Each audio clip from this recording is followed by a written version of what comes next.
Я директор районного сельскохозяйственного унитарного предприятия Валерий Эдуардович Павлюкевич. Я являюсь делегатом Всебелорусского народного собрания 6 и 7 созыва.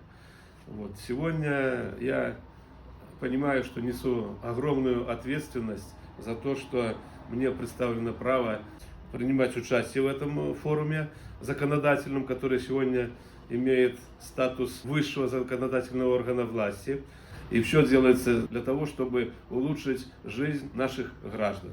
Сегодня в программе, что касается сельского хозяйства, так как я руководитель сельхозорганизации, могу сказать, что ставятся задачи, которые вполне реально выполнимы, если ставить цель и их добиваться. Самое важное, что в концепции развития до 2030 года прослеживается забота о человеке труда, о человеке, нашем белорусском гражданине. Все делается для того, чтобы улучшить жизнь, улучшить качество жизни, качество обслуживания. И мне кажется, что все задачи, которые ставятся в этой концепции, они выполнимы, достижимы, и мы обязаны сделать все, чтобы эту концепцию выполнить.